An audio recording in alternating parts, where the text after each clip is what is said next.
If you are listening to this, you are operating at the absolute apex of the aerospace sector. Right. You are a CEO, a founder, a chairperson, or a senior executive managing, billions in capital. Hmm. And your daily focus is naturally on delta V, orbital mechanics, payload The capacities. hardware. Exactly, the hardware. You're securing technological superiority in a market that is, frankly, it's crowding rapidly. You are building the infrastructure that will carry humanity into the next century. But we are not here to discuss engineering or launch logistics today. No, we have a very different mission for this deep dive. We do. We are initiating a strategic briefing on a massive unseen vulnerability in your current operational model, a vulnerability that is quietly but inevitably threatening the valuation, the brand defensibility, and the long-term capital resilience of everything you are building. It's a critical gap. It is. Today, we are dissecting the concept of the cultural architecture of space. And to really understand the sheer scale of this vulnerability, we have to look past that hardware you mentioned. The prevailing industry mindset right now treats space strictly as a theater of operations. The harsh environment. Exactly. An unforgiving environment where survival and technical efficiency are literally the only metrics that matter. Right. But that's a profound miscalculation of human nature. Space is not just an economic zone. Right. It is humanity's ultimate psychological and existential landscape. When you send people into orbit to the moon, or eventually to Mars, they're stepping into a void where human identity, meaning, and connection to Earth must be completely reinvented from absolute zero. From nothing. From nothing. If your infrastructure does not account for that psychological reality, you are building a massive liability. Let's ground this in the reality of what current space environments actually look like today. Whether we are talking about terrestrial launch terminals, visitor centers, or the orbital habitats themselves, the design language is almost universally utilitarian. Very sterile. Extremely. They are visually neutral. They're experientially flat. I mean, yes, they operate with undeniable, mind-bending technical precision. Which is incredible in itself. Of course. But they possess zero cultural presence. And looking at the strategic landscape, this neutrality is not just an aesthetic oversight. It is a catastrophic business failure. It truly is. It's the difference between selling a pure commodity and owning a premium asset. Right. Think about the early days of commercial aviation. The first passenger flights were essentially, people sitting in freezing, deafening metal tubes. Just trying to survive the trip. Exactly. The entire focus was purely on the miracle of flight itself, on survival, on engineering. But aviation didn't become a globally dominant multi-trillion-dollar economic force until it transitioned from survival to experience. That's a great point. Companies introduced pressurized cabins, designed interiors, and curated the cultural experience of travel. Suddenly, it was no longer just transport. It was a lifestyle. And space infrastructure is currently stuck in that freezing metal tube era. Precisely. When you put a human being in a utilitarian cylinder floating in a vacuum, that is not merely a laboratory. It is an existential crucible. I want to play devil's advocate here for a second, because if I am a CFO listening to this deep dive, I am immediately looking at the unit economics. Naturally. My payload costs are astronomical. We're talking thousands of dollars per kilogram. Every single ounce of mass on a launch vehicle is highly contested real estate. Every gram counts. Exactly. So how do I justify replacing essential life support or scientific cargo mass with something as abstract as cultural architecture? It sounds like you were asking me to strap a heavy marble statue to a rocket. Right, and that is the fundamental misunderstanding we need to dismantle right now. Cultural architecture is not interior decorating. Okay. And it is certainly not about adding superfluous mass to a payload. It is an intentional, rigorous, and transformative design logic. It governs how an environment expresses itself visually, spatially, narratively, and experientially using the materials and structures that are already required to be there. So we're talking about the existing footprint. Exactly. We are talking about the structural logic of the bulkheads, the programming of the OLED interfaces, the acoustic dampening of the modules, the ambient lighting systems. It is the orchestration of the environment, not the cluttering of it. That distinction is crucial. It is, because operating without a deeply rooted cultural and symbolic narrative, what EURAN calls a vertical identity, means your multi-billion-dollar infrastructure is easily replicable. Commodities do not command premium valuations. Right. And they cannot defend against competitors who eventually figure out how to capture the human spirit. That concept of vertical identity is really the central framework we are unpacking today. The URAN intervention introduces a massive paradigm shift known as the art space network. Yes. This isn't a localized design trend, it's a global typology designed to unify terrestrial, orbital, and interplanetary environments into one coherent cultural ecosystem. And the operational engine driving this network is something termed the 400 artwork method. The 400 artwork method is genuinely one of the most sophisticated risk mitigation strategies out there, but it's disguised as an artistic concept. Unpack that for us. Well, we know that astronauts experience the overview effect. That profound cognitive shift when viewing Earth from space. Exactly. But they also experience severe psychological fatigue, sensory deprivation, and deep isolation. The 400 artwork method utilizes a highly curated corpus of classical human artworks to define the identity, aesthetic coherence, and experiential logic of the space environment. So it's about grounding them. Yes. By embedding the pinnacle of human creativity into the daily visual field of a crew or commercial passengers, you provide critical cognitive scaffolding. Let's break down how that actually functions in practice, because we're obviously not talking about nailing a canvas to a curved titanium wall. Definitely not. The implementation has to be highly technical. If you are untethered from Earth, from weather, from the passage of day and night, the environment itself has to provide that psychological grounding. How do these 400 artworks physically manifest in a zero-gravity environment where traditional display methods are impossible? They manifest through seamless integration with the environment's vital systems. Imagine digital projections integrated flawlessly into the curvature of an orbital module. They create a subconscious sense of up and down in a weightless environment through the orientation of classical forms. Oh, that's fascinating, using art to establish physical orientation. Exactly. Or consider laser-etched structural supports that cast specific geometric shadows based on the station's rotation relative to the sun. The 400 artwork method serves as an unassailable cultural anchor. It grounds the experience. It signals to the inhabitant, whether they're a seasoned astronaut or a high-net-worth space tourist, that they might be far from home, but they are still held within the continuum of human history. That visual structure dramatically reduces cognitive load and emotional friction. Which directly impacts mission success rates and passenger satisfaction. Directly. The blueprint for this physical manifestation is outlined through two specific architectural registers in the source material: the beige edition and the black and white edition. Prototypes. Right, they're referred to as prototypes, but they function more as standardized cultural operating systems. They establish a shared architectural sequence, curated spaces, narrative anchors, and experiential transitions. This ensures a unified brand voice across drastically different scales. The duality of the beige and black and white prototypes proves the system's operational adaptability. The beige prototype leverages warmth, tactility, and the organic memory of Earth. So for longer stays? Yes. If you are designing an orbital habitat for long-duration stays, you need materials and color palettes that mimic terrestrial comfort to stave off psychological sterility. And the black and white prototype? That one embraces contrast, extreme clarity, the stark reality of the cosmos, and the visionary nature of the mission. It might be utilized in high-intensity research sectors or specific observational modules, but regardless of the aesthetic register, the spatial articulation remains unbroken. What does that spatial articulation actually look like for the person floating through the module? The documentation references specific microenvironments like the gallery corner and the space chair. Right. These are terms that sound simple but must carry massive ergonomic and psychological implications in microgravity. Let's take the space chair as a prime example. In zero gravity, a human doesn't sit. Right, they just float. They float in a neutral body posture. A traditional chair is completely useless. However, the concept of seating, of gathering, of finding a designated place of rest is deeply ingrained in human culture. So how do you translate that? A space chair, in this context, is a specialized restraint and positioning system. It uses form, texture, and visual cues to evoke the terrestrial memory of resting, while perfectly serving the biomechanics of zero-G. That makes perfect sense. And the gallery corner. Similarly, a gallery corner isn't just a dead-end hallway.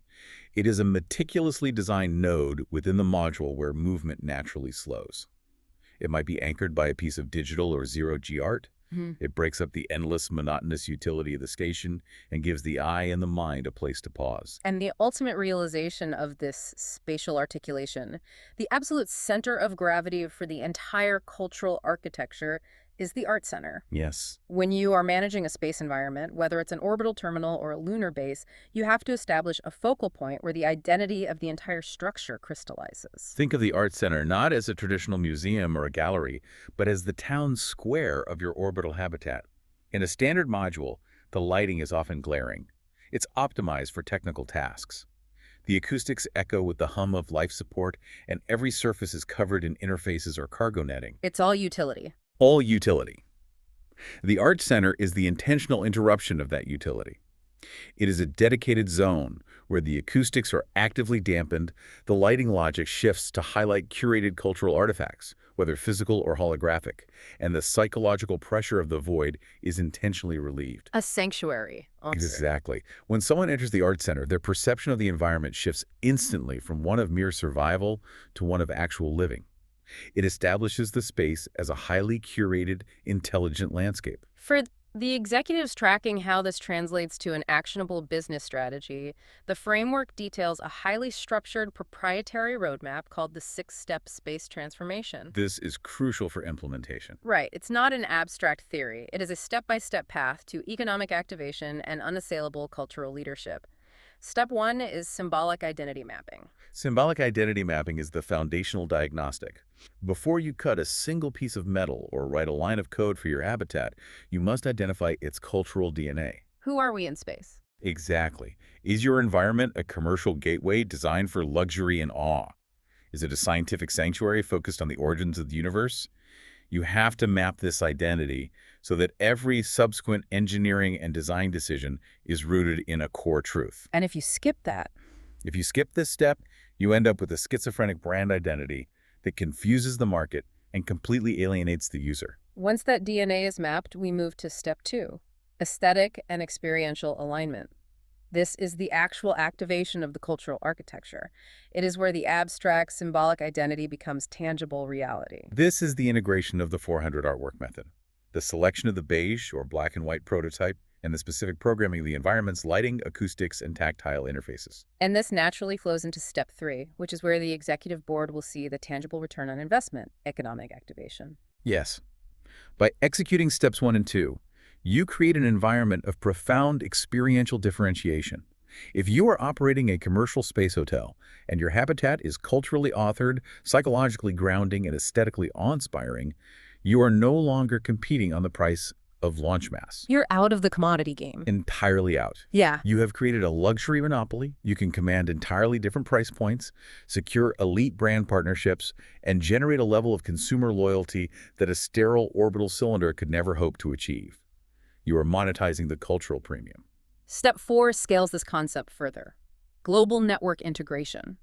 You ensure that this carefully crafted identity does not exist in isolation. It means tying the orbital asset into a broader network of experiences, which leads directly into step 5, interplanetary bridges. Right. This step is about linking the space environment back to the cultural identity of Earth.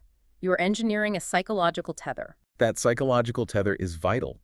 It reminds the inhabitant that they are part of a continuous human story. And when you successfully build that bridge, you arrive at the final step. Step 6.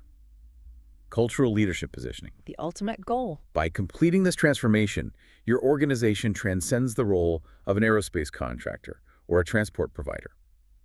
You establish your infrastructure as the symbolic apex of human civilization. You become the definitive standard bearer for the future, which is an impenetrable moat against your competitors. To make this hypertangible, let's look at the Interstellar Inspiration Initiative. The framework introduces this in the context of International Moon Day on July 20th. A perfect catalyst. It is. This is where we see the intersection of art, material science, and the extreme physics of microgravity. This completely upends the traditional understanding of what art even is. We aren't talking about putting a painting on a wall. We are talking about utilizing the physical constraints of space as the actual medium. The material innovations here are staggering, and they directly overlap with advanced aerospace engineering. We are looking at art created from space-grown spider silk, which exhibits entirely different tensile properties when spun outside of Earth's gravity. Because the physics are fundamentally different. Exactly. We're talking about shape-shifting alloys that react to the ambient temperature fluctuations of a habitat. Imagine a zero-gravity sculpture positioned in a central node of a station, an object that floats rotates dynamically, and physically reconfigures itself based on the movement of the crew or the station's orbital position. That is incredible to This visualize. is native space art. It cannot exist on Earth. It proves to the viewer that they are in a fundamentally new reality. And the application of this cultural architecture shifts dramatically depending on the specific operational environment. The framework is not one size fits all. Let's look at space hotels. A massive emerging market. Right. If your business model relies on high net worth commercial space tourism, the primary directive is awe and experiential luxury. The architecture here proposes highly thematic interiors that actively respond to the presence and movements of the guests. In a commercial space hotel, the environment must constantly reward the high cost of entry. The framework envisioned integrating holographic 3D experiences that project the world's greatest museums or natural wonders directly into the orbital space. So you're surrounded by human achievement while looking at the Earth. Exactly. You are essentially taking the pinnacle of human culture and projecting it into the cosmos. It allows a tourist to experience the sheer majesty of the Earth from a viewport while simultaneously being enveloped in the highest achievements of humanity inside the cabin. It is a dual-layered experience of awe that drives the entire economic model of space tourism. But when we transition from low Earth orbit to the lunar surface, the operational reality changes drastically, and therefore the cultural architecture must adapt. On the moon, the environment is relentlessly harsh. The regolith is abrasive, the radiation environment is severe, and the landscape is entirely devoid of color or life. It is completely alien. The intervention here pivots sharply toward biophilic design. Biophilic design is absolutely critical for lunar operations. You are dealing with an environment of stark grays and absolute blacks. To counteract the psychological deadening that occurs in that environment, the architecture must incorporate organic elements, fractal patterns mimicking nature, and visual cues that simulate biological life. Bringing Earth to the moon. Exactly. But also utilizing what's there. The framework suggests utilizing local lunar materials to create sustainable art forms. This directly connects the inhabitants to their new environment rather than shielding them entirely from it. One of the most striking concepts for lunar bases is the implementation of bioluminescent sculpture gardens. Yeah. Powered by the interaction with lunar dust or the ambient solar radiation. It's a brilliant way to take the hostile reality of the moon and transform it into a habitable, responsive landscape. But then, as we look even further out toward Mars, the stakes reach an entirely different magnitude. Mars is the ultimate test of human psychological endurance. Without a doubt. The communication delay alone, Yeah. which can be up to 20 minutes each way, creates a level of isolation that is unprecedented in human history. The crew cannot simply look out a viewport and see the familiar blue marble of Earth. They just see a tiny, distant point of light. The abyss is total. Therefore, the cultural architecture of a Mars base must heavily prioritize deep, sustained psychological support. The margin for error regarding morale and mental health is effectively zero. The framework directly addresses this by detailing the necessity of virtual reality simulations that recreate Earth-like environments and familiar sensory inputs. But it goes beyond just simulating Earth. It emphasizes extreme personalization. A Martian habitat must offer customizable artistic interfaces that resonate deeply with the individual crew members. When you strip away all terrestrial context, personal meaning becomes the only anchor. An astronaut on Mars might need their personal quarters to project the specific light patterns of a forest from their home country, or to interact with digital art commissioned specifically for them by their family. That personal connection is a lifeline. It is. Furthermore, the framework outlines interactive Martian art that connects directly to the local geology, fostering a collaborative real-time partnership between artists back on Earth and the settlers on Mars. So it's an ongoing dialogue. Exactly. If you are the executive responsible for funding or managing a Mars mission, you have to realize that these artistic interventions are not an afterthought. They are a direct, critical solution to the operational challenge of crew well-being. A crew that loses its psychological tether to humanity is a crew that makes fatal errors. This brings us to a massive strategic pivot. The value of this entire cultural architecture multiplies exponentially when it is not isolated in the vacuum of space, but deeply integrated with the terrestrial economy. Yes, it has to connect back. The framework introduces a concept called bridges. This is the ecosystem integration that connects the orbital frontier to aviation, maritime, luxury hospitality, real estate, and finance. The bridges concept is fundamentally about continuity of experience. Think about the user journey of a commercial spaceflight passenger. The cultural experience should not begin when the engines ignite. and it certainly shouldn't end upon splashdown. It has to be cohesive. The aesthetic, narrative, and symbolic logic must flow seamlessly. It starts in the VIP terrestrial launch terminal, carries through the ascent vehicle, blossoms fully within the orbital habitat, and continues back down into a dedicated Earth-bound cultural district or luxury property. If you can maintain that unbroken continuity, space ceases to be just a destination. It becomes the connective tissue of a global cultural constellation.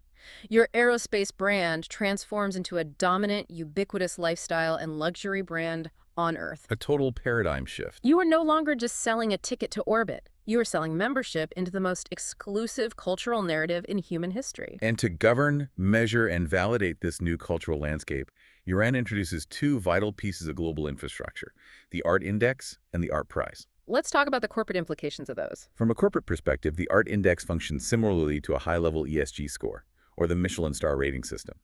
It rigorously maps and benchmarks the presence, the quality, and the curatorial intelligence of art across all space environments. So if your company's space station or lunar habitat ranks at the top of the Art Index, it provides a definitive, independent indicator of cultural leadership.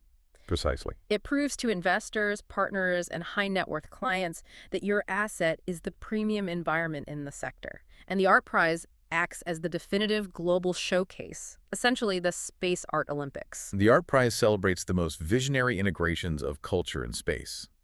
It is designed to foster massive international collaboration, generate unprecedented public interest, and drive significant investment into the sector. It elevates the whole industry. By participating in and winning these accolades, an aerospace organization establishes itself as a master of global soft power.